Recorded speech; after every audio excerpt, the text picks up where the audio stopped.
И сега последната поред, но в никакъв случай не е последна по важност награда. Нейният носител е определен от Международния форум на бизнес лидерите.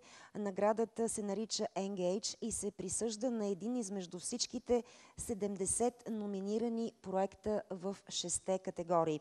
Тази вечер наградата Engage ще бъде връчена от Ти Буйсере, търговско аташе в посолството на Великобритания в България. Моля ви, господин Буйсере, заповядайте на сцената.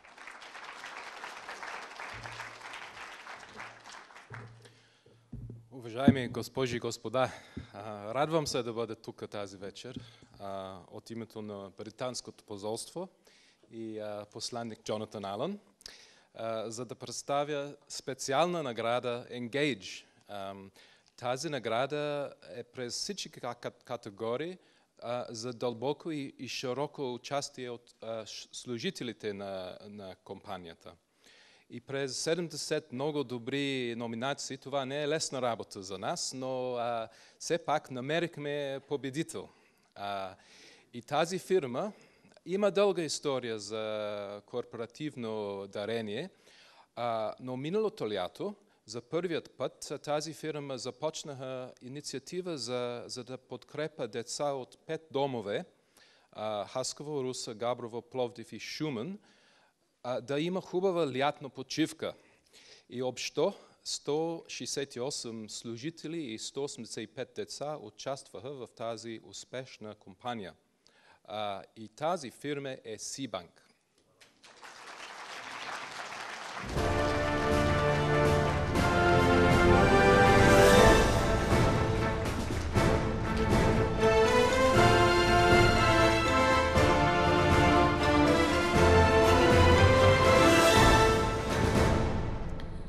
Уважаеми госпожи и господа, приемам тази награда с огромно удовлетворение, с голяма благодарност към журито и всъщност към оценителите на тази специална награда.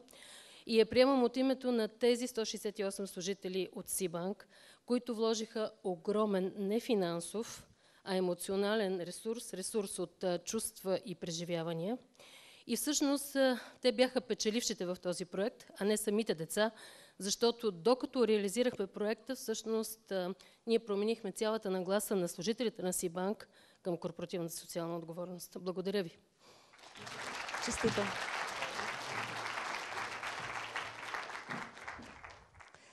Скъпи гости, приятели, дами и господа, такива бяха победителите тази вечер. Една вечер, в която чухме много добри думи, много пожелания за добро, която според мен беше вечер, олицетворяваща тържеството на благородството на човешкия дух. Искам още веднъж да благодаря на прекрасното жури за изключително трудната, но и обективна работа.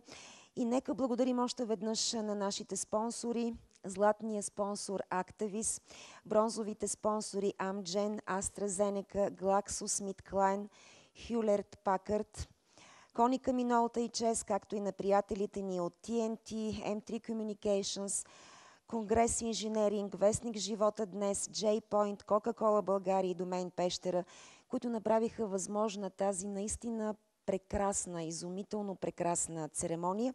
Вечерта обаче още не е свършила, защото бизнес форумът на българските лидери ви кани на коктейл, но преди това искам да поканя всички победители тук на сцената при мен за една обща снимка за спомен от тази прекрасна церемония. Заповядайте.